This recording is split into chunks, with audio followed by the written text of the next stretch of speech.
Hey, it's me again, and again, this video will not be edited. I promise to have videos edited in the future. Someday I'm going to learn to edit videos. Today is not that day. However, I thought I would like to talk to you today about what I call the essential ABCs of dog training.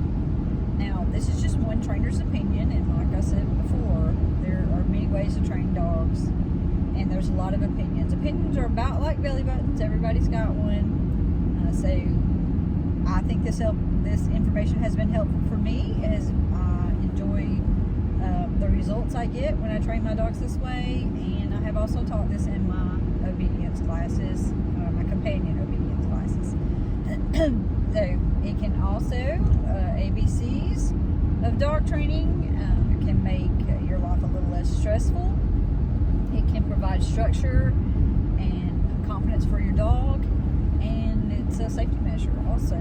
So there's a good reason to participate in the ABCs just for safety reasons alone. So let's break this down. The ABCs of dog training. I call that alone. Dogs need to learn to be alone. They need to learn to be bored, and they need to learn to be confined. And there's a lot of controversy in the confinement part especially. But alone, your dog needs to learn that it can be alone, that the world is not going to fall apart when we constantly have a dog that we're babysitting, or we have somebody else babysitting that's never learned to be alone. It's never learned to deal with the situation it's in. Then that can lead to some separation anxiety. And I always say, hey, let your dog learn that it also does not have to be entertained constantly by you at the house. So a lot of times I will put my dog in a crate in a different room while I'm moving around my house, so the dog learns that, sometimes you just got to be there for a while until I come and get you, because we never know what situations may pop up. Another thing that I like for my dogs to learn is how to be bored. Again, you should not have to entertain your dog all the time and have something constant in front of it. It needs to learn that sometimes we just sit down and are here. Or sometimes we rest, and then we get up and exercise, and then we get up and play. And that kind of needs to be on your terms. But there are times when the dog needs to be calm and settled and by your side, or laying on the placemat and beside you, and it's okay to be bored. Because those situations are going to pop up in life. We can't always set the dog up in the perfect situation all the time. So my dog is never bored. My dog is never confined. My dog is never alone. That's not sustainable. So my dog needs to learn to be alone. It needs to learn to be bored, and it needs to learn to be confined. And that confinement falls into some controversy with people, because some people do not believe in crate training. They feel sorry for the dog, or they don't do it correctly. The dog is stressed out. But it not only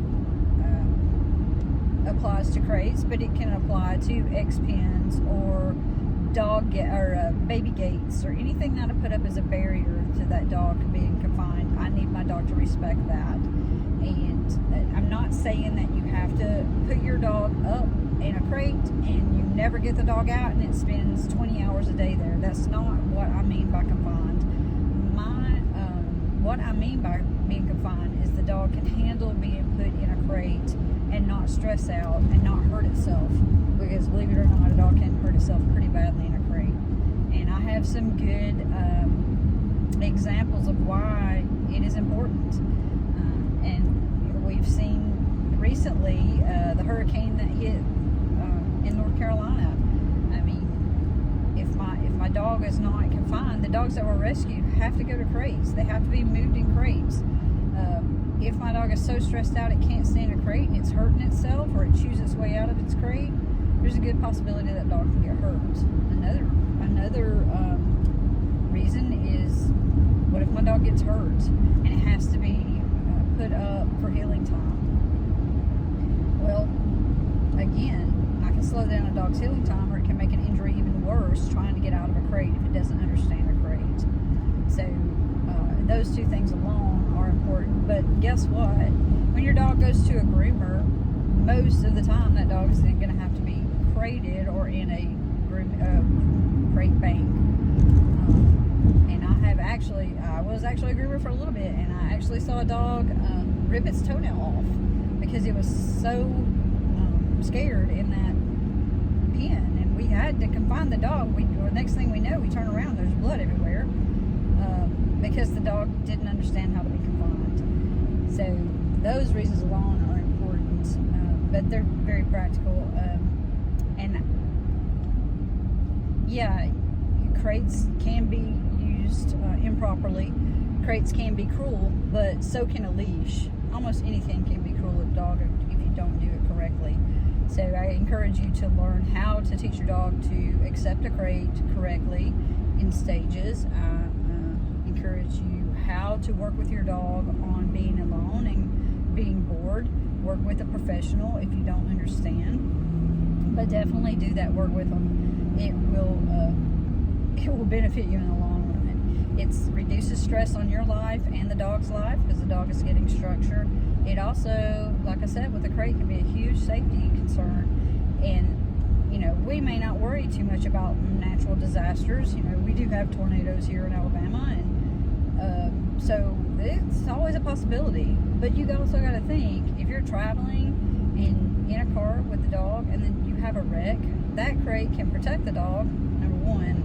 But should your dog not be in a crate and your dog get loose, and the dog was picked up and it had to go in a crate somewhere, it's already panicked because of the wreck. Now it's going to be panicked because of the crate also. But wrecks are you're more likely to have a wreck than get hit by a tornado. I hope. I don't know the statistics on that, but definitely, kind of think ahead of the game.